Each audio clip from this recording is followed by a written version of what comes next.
Uz skatuves krāšņos modes šovos tika demonstrēti gan ikdienas, gan avangarda tērpi, apakšveļa aksesuāri un ķermeņa gleznojumi. Tradicionāli notika arī konkurss šovs Jūras orhideja. Šis konkurss pilsētas svētkos notiek jau 3. gadu. Pasākuma organizatore ir Ventspilniece Žāna Belova. Konkursu izdomājas pati, bet to realizēt man palīdzēja pirmkārt mūsu cienījamā Dome un Ābelskungs, kurš atbalstīja un ievirzīja pasākumu pareizajā gultnē. Bet vispārējie, kas man palīdzēja, ir mani draugi. Šovam netraucēja pat lietus, kas no rīta pārsteidza visus konkursantus. Jūras orhidejā piedalījās 25 dalībnieki, un ar katru gadu konkursantu skaits pieauga. Pirmoreiz uzstājāmies šajā laukumā šādos lietainos laika apstākļos. Pie mums ieradies viesis no Turcijas un jau 2. reizi Ukrainas pārstāvi. Paldies viņiem, ka nenobijās no lietus, un tomēr visi uzstājās bez starpgadījumiem. Šogad dalībnieki savas prasmes demonstrēja 3 konkursos – fantāzijas frizūra, vēsturiska stila frizūra un vizāžistu konkursu Jūras noslēpumi. Kurzemes televīzija ielūkojās frizūra tapšanas procesā. Jūs laikam esat vienīgā, kas taisa frizūru vīriešu kārtas modelim. Kādēļ tāda izvēle?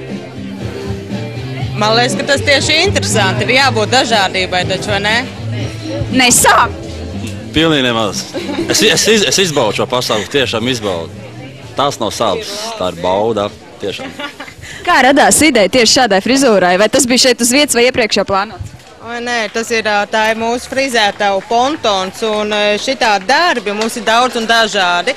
Un šie darbi visi saucās ponts.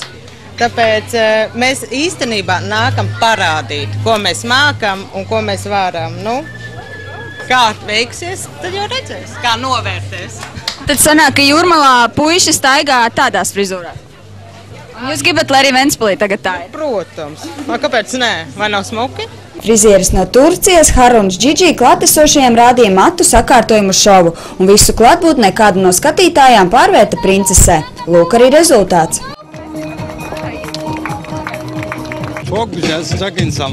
Bieži vien saka, ka Ventspile ir augsts, bet es šeit ierados un man ļoti patīk jūsu pilsēta un cilvēki.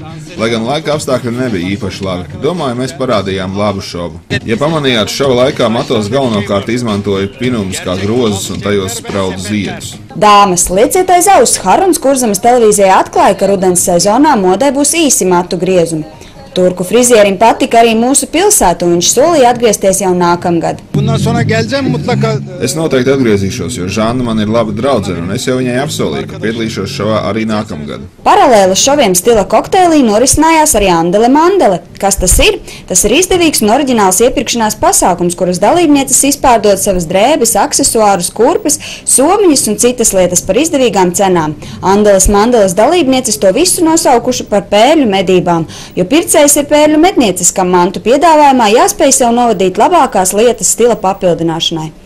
Netālu no šova un tirzniecības vietām atradās arī neliela telts, kurā jebkurš varēja pakļaut sevi stila pārvērtībām un nofotografēties par piemiņu no Ventspils pilsētas svētkiem. Šīs fotopārvērtību telts autors bija Ventspils fotogrāfs Aivis Klājums. Mēs fotografējam cilvēkus, piedāvājam fotografēties ar motociklu, arī mazo motociklu, viņš ir ārā stāv, piedāvājam viņus pārģērbt, apģērbt, ko mums stilisti. Cilvēks, kurš tā kā viņus apģērb, piespēlē tā viņš tā dabīgāk izskatās bildē.